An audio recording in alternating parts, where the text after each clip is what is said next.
সমষ্টি হৈছে আৰু ৰাভা আশ্ৰমো হৈ গ'ল, ক'তোতো বিক্ষিপ্ত ঘটনা নাই। গতিকে তেওঁলোকে যদি কিবা ক'ব পাৰে, তেওঁলোকে কৈছে যে অমুক জেগাত অমুক হৈছে, তো ইমান অসমত 22,000 গাঁও আছে, তাৰ ভিতৰত তেওঁলোকৰ উদাহৰণ দিয়ে এটা নহ'লে দুটা। গতিকে যেতিয়া 22,000 গাঁৱত ইলেকশ্যন হ'ব, ক'ৰবাত নহয় ক'ৰবাত এটা দুটা খুটি নাটি থাকিব।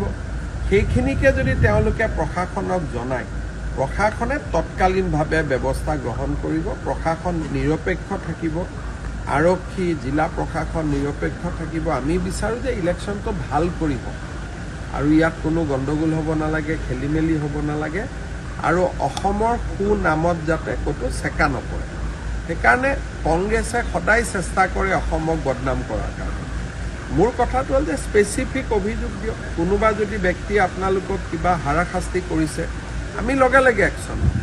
কিন্তু এই মুহূৰ্তলৈকেতো তেনেকুৱা কোনো খবৰ নাই যে অমুকে কিবা এজাহাৰ দিছে।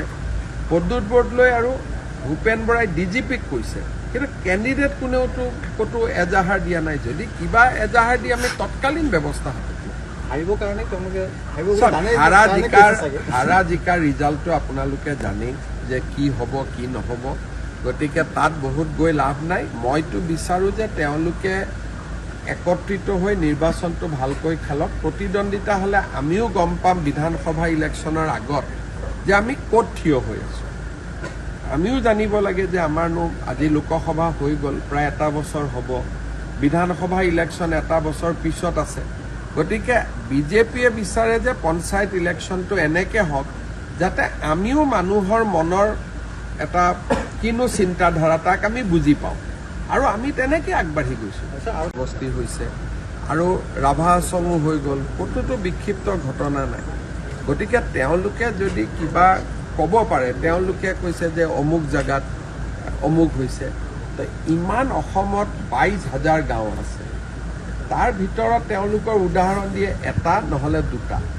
গতিকে যেতিয়া 22,000 গাঁৱত ইলেকশ্যন হ'ব, ক'ৰবাত নহয় ক'ৰবাত এটা দুটা খুটি নাটি থাকিব। সেইখিনিকে যদি তেওঁলোকে প্ৰশাসনক জনায়, প্ৰশাসনে তৎকালীনভাৱে ব্যৱস্থা গ্ৰহণ কৰিব, প্ৰশাসন নিৰপেক্ষ থাকিব, আৰক্ষী জিলা প্ৰশাসন নিৰপেক্ষ থাকিব। আমি বিচাৰোঁ যে ইলেকশ্যনটো ভাল কৰিব আৰু ইয়াত কোনো গণ্ডগোল হ'ব নালাগে, খেলি মেলি হ'ব নালাগে আৰু অসমৰ সুনামত যাতে ক'তো চেকা নপৰে।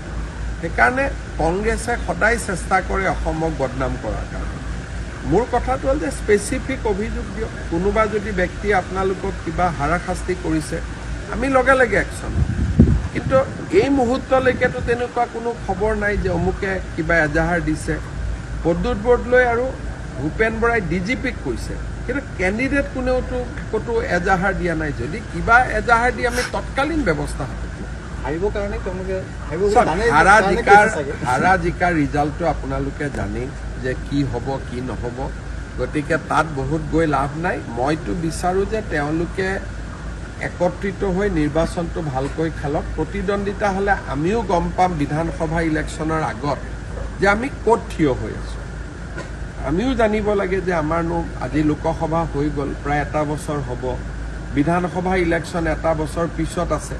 গতিকে বিজেপিয়ে বিচাৰে যে পঞ্চায়ত ইলেকশ্যনটো এনেকৈ হওক যাতে আমিও মানুহৰ মনৰ এটা কিনো চিন্তাধাৰা তাক আমি বুজি পাওঁ আৰু আমি তেনেকৈ আগবাঢ়ি গৈছোঁ।